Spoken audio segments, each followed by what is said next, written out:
الحمد لله الذي أطعمنا وسقانا وجعلنا من المسلمين. اللهم بارك لنا فيما رزقتنا. اشکران نعمت الصحت. پروردگارا در این ماه شریف رمضان در دهه‌های عتق من النیران بنده های مهربانت علی قدر حال پروردگار برای مایان خیر احسان کردن درگاهت به خالص و قبول کن.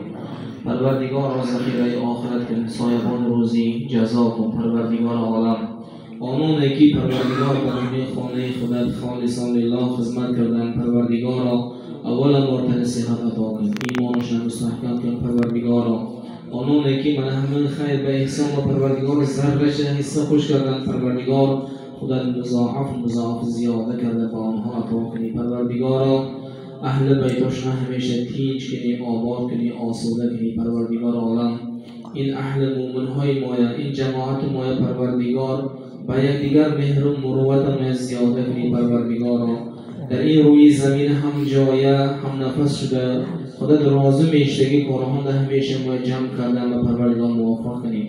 این کارهای دنیای برای مایان آسان کنی. پروردگارا اهل جماعت ما چه خیلی که مقصد نیت‌های نگاشته باشن حاصل کن. خصوصا پروردگار عالم اهل سخاوتمندان هم یکاشان پروردگار سفرند هستن، آنها سفرهاشون بی خطر کن. ساق و سلامت در پناهت نگه دار. یافته باشون و برکت احسان امان ساق و سلامت به اهل بیتشان گشتن نصیب روزگار کن.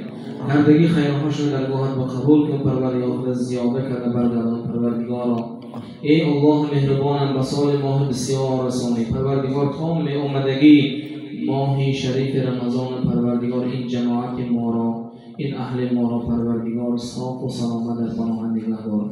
گذشتگی اولاد اجدادها هستن، هم یکاشون پروردگار رحمتت بگیر، خودت راضی باشی. خصوصا پروردگار در دوام یک ماه کارها من الله راضی شود کام خودت برای مایان این احسن حالت نقرات کرده دادن. پروردگار و درگاهت قبول کن. از اینها خودت راضی باشی، از پدر و مادرهاشان راضی باشی. پروردگار عالم و این جماعت ما هم پروردگار مثل قار محمد امین بلبل بر این قارهای پروردگار از خودت امید میکنیم، ناامید نکنیم. پروردگارا همیشه یکم یتیش که آباد که پروردگار عالم خودت در پناه صاف و سلامت نگه دار. پروردگار و صلی اللهم تعالی علی سیدنا و نبینا محمد و علی آله و صحبه و سلم.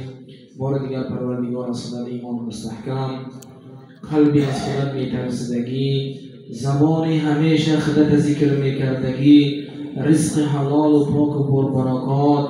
پروردگار در وقت رفتن کلمه ایمان را میپرسیم. پروردگار وقتی که به حضور خودت به حساب و کتاب میریم، پروردگار ما بنده عاجز گناهکار عفو کنی. پروردگار عالم پروردگارا از جنت ها جا عطا کنی، از جمال ها بی نصیب نکنی. پروردگار عالم و صلی اللهم تعالی علی سیدنا و نبینا محمد و علی آله و صحبه و سلم و آخر دعوانا الحمد لله رب العالمین.